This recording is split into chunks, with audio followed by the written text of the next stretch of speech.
Hello and welcome to In It, a podcast for families with kids who learn and think differently. Here, you'll find advice, camaraderie, stories of successes, and yes, sometimes failures from experts and from parents and caregivers like you.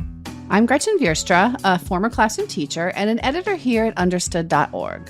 And I'm Rachel Bozek, a writer, editor, and mom who has definitely been in it. Today, we're digging into the thorny territory of bribes and rewards. Because who among us hasn't, on one occasion or maybe many, dangled some sort of treat out there to get their child to do something that they're absolutely refusing to do? I don't know what you're talking about, Rachel. Just kidding. I have definitely been there, and I feel so conflicted about it. Yeah. Well, lucky for us, we've got In It regular Andy Kahn with us today to really break down what works and what doesn't work when it comes to trying to change behavior this way. Andy's a licensed psychologist and the Associate Director of Behavior Change and Expertise here at Understood. He's also the host of the podcast, Parenting Behavior with Dr. Andy Kahn. Welcome back, Andy. Yes, welcome back. Let's start off just by defining our terms here. What's the difference between a bribe and a reward? Because I feel like sometimes we use those two words interchangeably. Great question. And it is something that I get in almost every first therapy session with younger kids' families. And it's really a conversation about reinforcement, which is, why do I have to give my kids something or a privilege to get them to do something I think they should already do? Mm-hmm. So then they'll say to me, I don't feel like I need to bribe my kid. And I smile, and then I give them the explanation I'm going to give you, which is a bribe is different than reinforcement. A bribe is something that we give someone in advance of a behavior we want to see. So you bribe the county official before the vote on the real estate pact, right? So that you want them to vote and give you something, a future favor, okay? With our kids, this is not what we hopefully are talking about. Although I think many of us have done this, right? Like, okay, here, now just behave, right? Like I give you, here, have this ice cream and then just behave for me for the next hour. Yeah, it's not great reinforcement because the kids already got what they wanted. Right. Reinforcement is getting the behavior in advance of the reward. And, there's nothing wrong with having some desire to have your child be internally motivated. I want my child just to do the right thing when I ask them to. Is that too much to ask? It's a very common question. So we've got to think about how we help parents. I'm anticipating here that you're going to want to talk about, so how do we help parents in this situation? Well, one, we correct terminology, because when parents are saying they think it's a bribe when we're talking about reinforcement, I stop the discussion a little bit early and I'll say, okay, hang on a second. What part of this doesn't feel right to you? Because if it doesn't feel right to the parent, they're not going to buy in and do it after the fact. So we've got to figure out that terminology and the motivation with them first and help them see what comes next in terms of, guess what? There's a secret to this. We can reinforce a new behavior or a desired behavior, and then over time we can taper that away and let the behavior live on its own. Okay, what I've heard so far is most of us are just using the word bribe incorrectly because we're actually talking about rewards that we give after a behavior has happened. So what makes for a good, effective reward? And what makes for a not so good reward plan? So I'm going to be very annoying. The first thing I'll say, it's so lame, but it depends. Of course. So first thing is that if you're trying to teach your child a brand new behavior that you want them to do, and they're reluctant, this is where you have to think about, okay, rewards sometimes are a little bit larger or more unique, meaning not things you give them every day, for doing something that might be higher value or more challenging. So if your child just got back from the dentist and they've got their 6th cavity in the last year, and you're really looking to drill down on, I need my child to put in 3 minutes with the electric toothbrush and maybe do some flossing, and I really need to drill down on this behavior. Well, pun intended, right? But thinking about getting that new behavior built up, you may need to really think about being concrete and providing some bigger initial reinforcers. Because in that situation, there's sort of a high value outcome, right? You want your child, and you won't want to pay the extra money for the dentist, but you really want your child to take that behavior on. So those reinforcements need to be somewhat unique. They need to be something that the child can really feel is worth the effort. And what are the tricks? One of my favorite tricks is also pairing verbal praise with your reinforcement. Sharing with your child, you know what, that was a really great job, the way that you were able to brush your teeth for that amount of time. And I saw how well you moved from side to side, and you were really, really conscientious about it. You know, why are we doing that? Okay. One of the things that I like to talk about with families is that what reinforces your child in the future is actually what we do in creating self-talk. Okay. Mm. Think about doing a hard task for yourself as an adult. And how often do you catch yourself talking yourself through it? And then every now and then, oh, okay, oh, so first I do this, and then, okay, oh, okay, good. All right, good. Like if you've been given good verbal praise in your background, you will actually self-praise when you're doing these kind of things. But praise is meaningful only when it's paired with details. If you just say, hey, great job for what? Right. Like it's a piñata party, right? I don't really know where the candy's coming from. I'm blindfolded and flailing here. Okay. So I want you to be able to repeat the behavior that I like.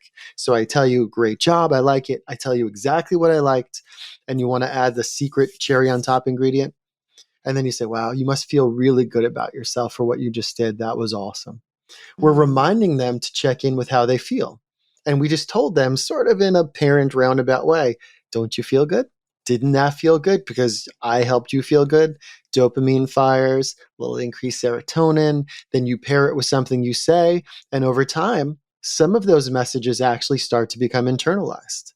And that's one of the magical steps here, is that kids like our attention and they like our approval.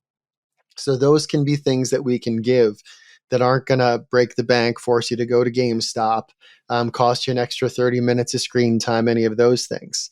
And that's one of the key ingredients over time, in that as you start to think about reinforcement, you're going to start tapering away some of that reinforcement over time.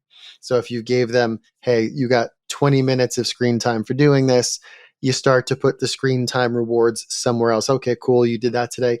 Verbal praise. Love how you did it. How you feeling?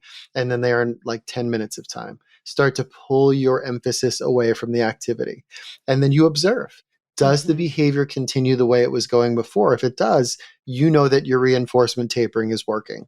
If the behavior goes away, you got to back up and start again Mm. and say, okay, what didn't work for me? Was my reward too strong that I Mm. can't peel it away? The reinforcement's only as good as what happens next, right? And you don't want to get trapped as a parent. That's the big thing. Parents are like, got a lot of effort, got maybe more than one kid, and I got to figure out how to make this more efficient for me. And I'm totally down with that when it comes to parents. But having the right attitude going in makes a big difference. There are many parents who are a little reluctant to use reinforcers because they don't see where it goes and how to connect it and how to disconnect it so the kid can keep the behavior going. In that example you gave with the toothbrushing, and I get that the praise is immediate, right? So the kid is just hearing, wow, I did a good job and this is what I did well. Is the reward immediate too in that scenario? So ideally, rewards are going to be best placed closest to the behavior. Similarly with consequences or punishments. The closer they are, the behavior and the reward, or the behavior and, let's say, the outcome, let's be very behavioral about it, then the better the connection is going to be formed. So yes, ideally, you shouldn't say, oh, great, you did that this morning. Tonight at 6 o'clock, you're going to get that screen time. Got it. For younger children, that's especially important because they really need to have the behavior align. Give you an example. Working in classrooms for 2 decades, and I'd come in and they'd say, oh, Johnny just had a meltdown. He flipped the desk and, things got really off track. He's calmed down now. So what are we going to give for a consequence? And it's like 3 hours later, I'm like, well, do you want something that feels connected, or do you just want to like set off the next meltdown? So in Mm. those situations, the connections really need to be made. It's like Mhm. connective tissue between behavior and outcome. Why is that important? You want children to have realistic expectations of their world.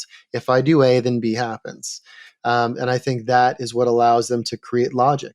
Kids who have too many unexpected things happen in their day to day develop feelings of anxiety, of worry, of nervousness, because the world's not predictable. And that's something that drives a lot of child behavior. Mm.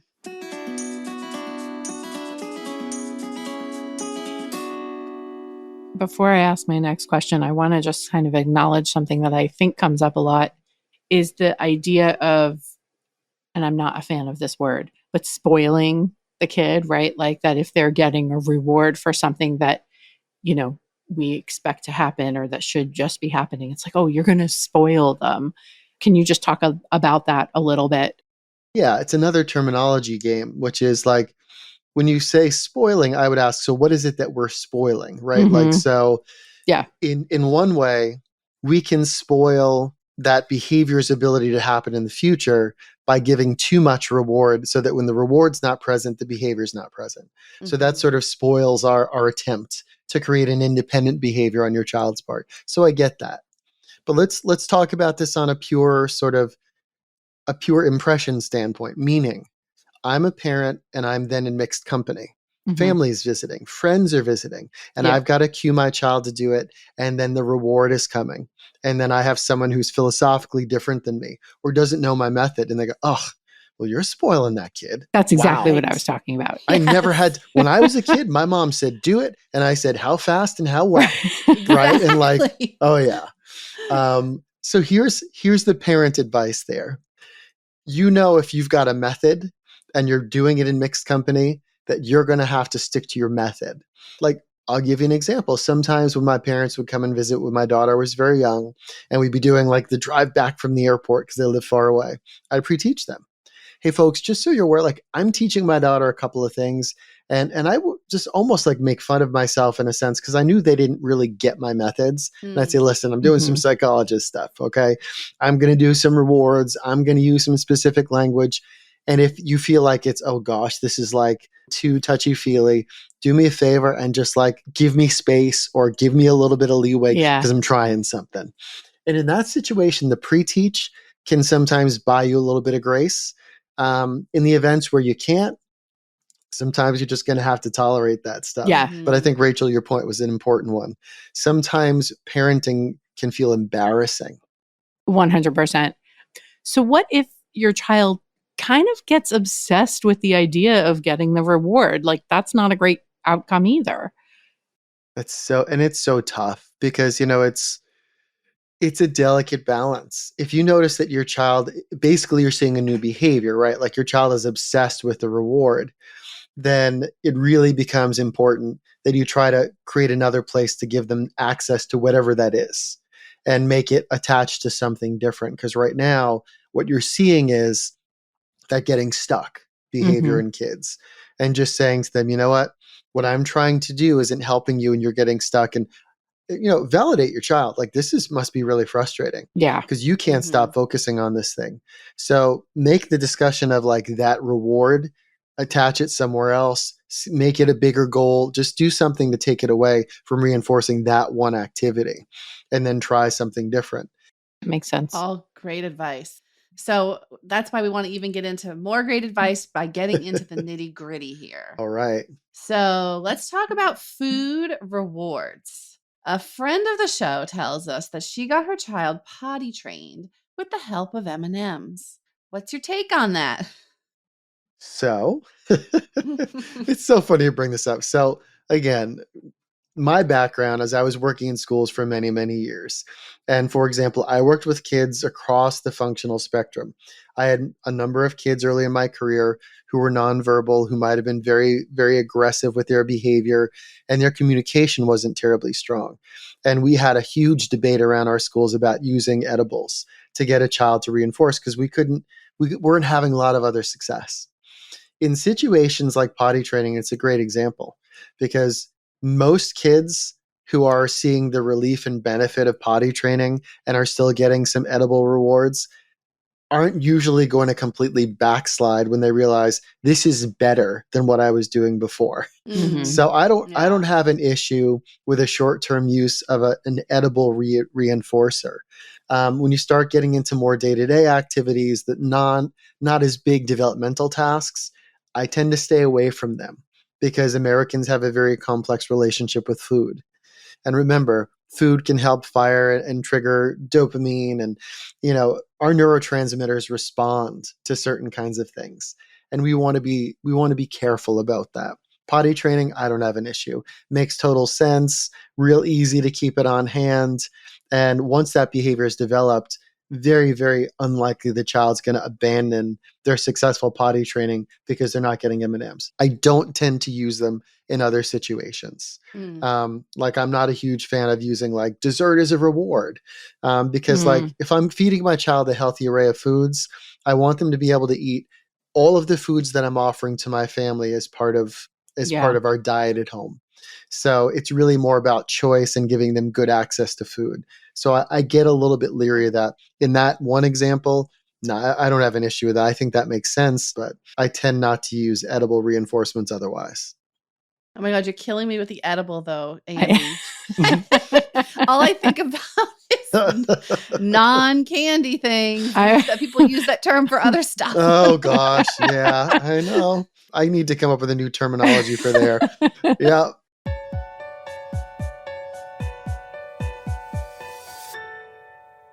Can we talk about money as a form of reward? Good idea, bad idea. We know it's going on. I'm so lame at the start. It depends. Oh, it depends. That actually makes me feel a lot better. It does. Well, the value of money is its own life skill. And if we don't teach children how to value and appreciate money and earning time for dollars, then we're leaving them without an important life skill. And I think there's something to be said for that. So here's how I approach money rewards. Okay.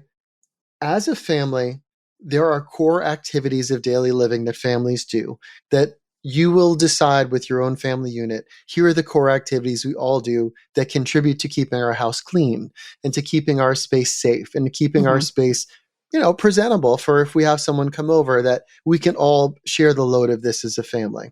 And those activities of daily living are not activities that we necessarily will give money for, because it's just about being a member of the household. Okay. I think of money rewards for activities that are above and beyond something that you might hire out, or activities that other people, might do for you, or are things that are higher level. Like I'll give you an example.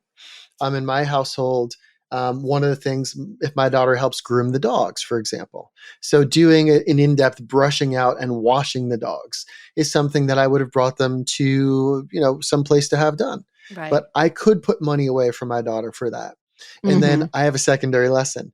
Hey, I'm going to put that first in this account.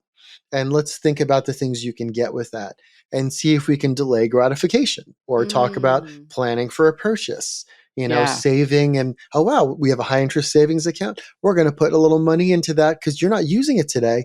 Did you know your money can earn interest if you don't touch it? So there are lots of ways to make this a life lesson. Yeah. Teaching our kids about money, saving, and also like the value of hard work. Like how many hours did it take to earn that? Because remember, the things we give them that are money-based, we earned with our time.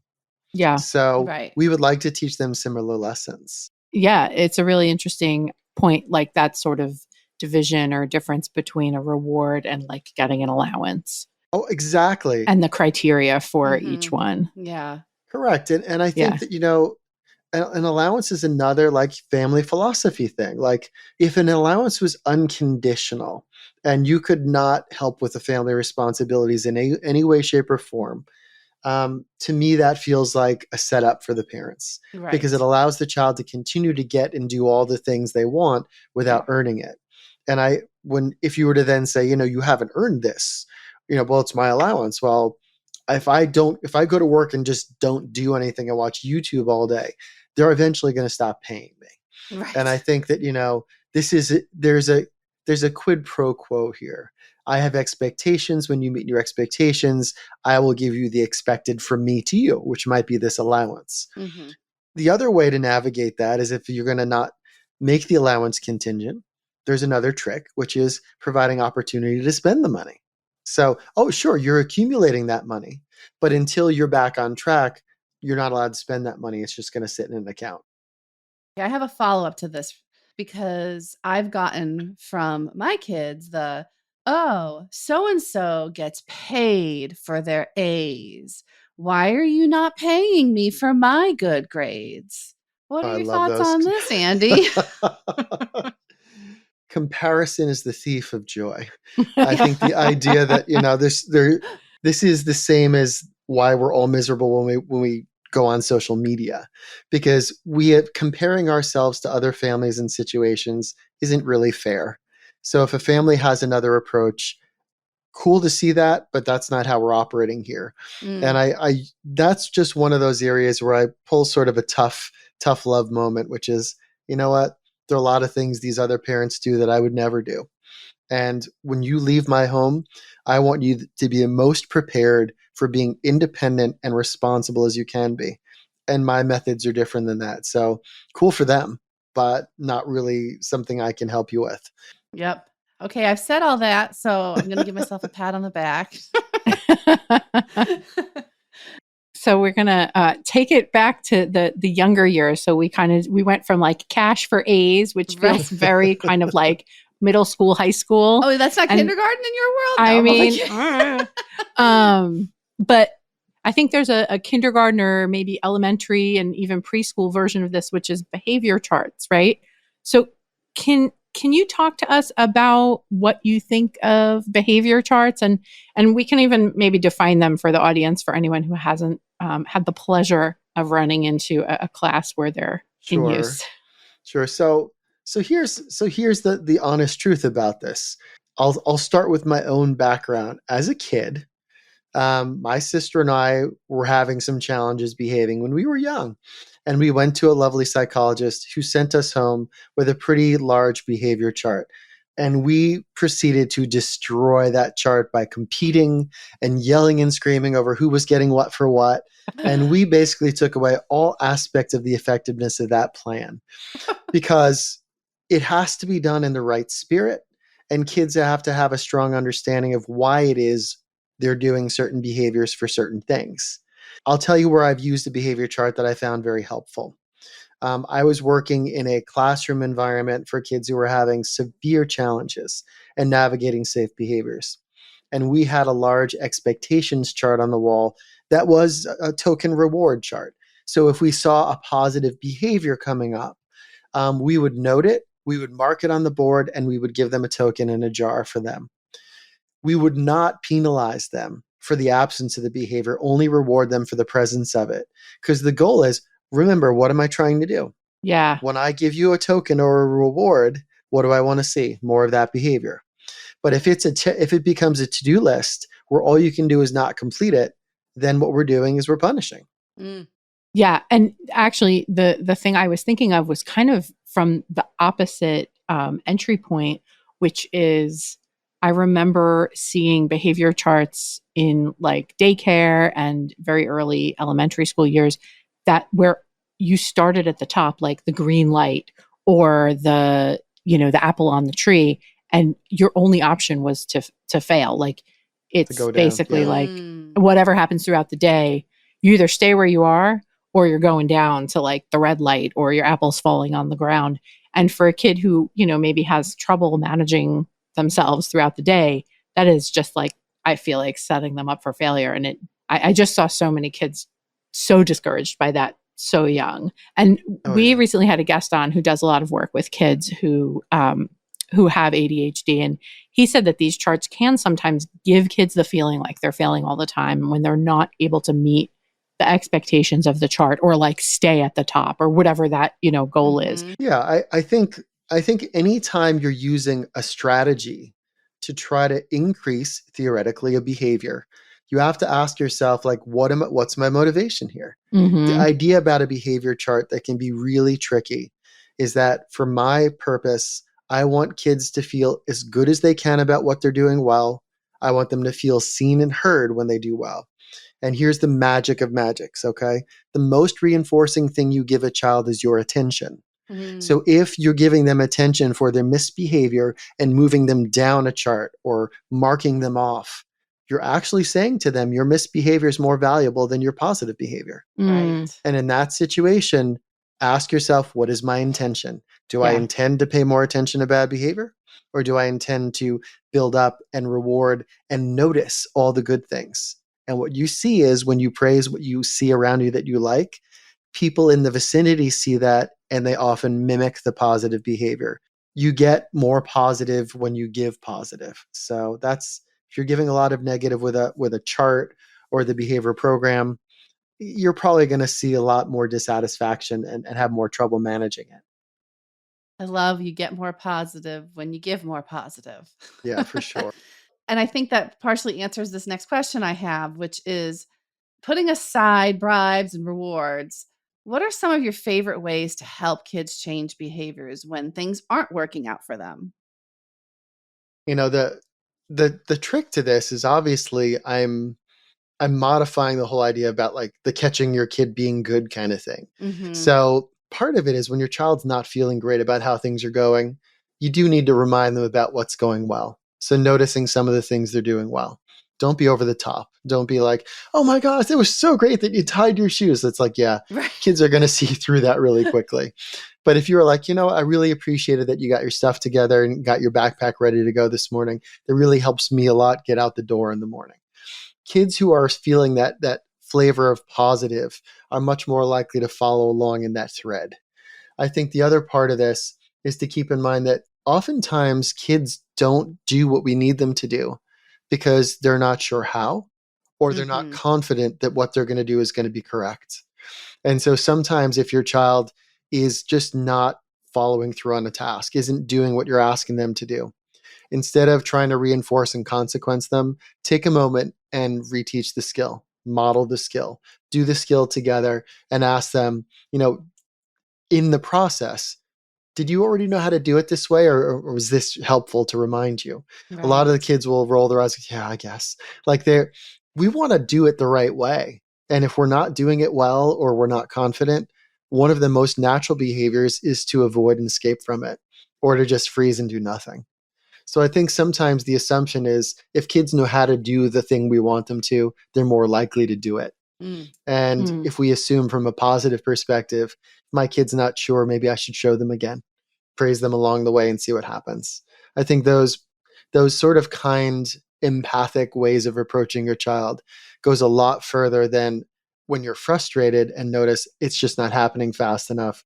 What are you going to bring that child? Negative emotion. They're going to want to avoid you because you're showing them your discomfort, your I'm frustrated with you. And that makes it less likely that you're going to get the behavior that you want. Yep. Thank you so much for joining us today. This has been Thank you so great. much, Andy. No, it's been my pleasure. I love the questions. It feels really real. And I'm glad I'm able to share it with you guys because I talk about this stuff a lot. Fun stuff, but hard. Oh, It's hard. yes.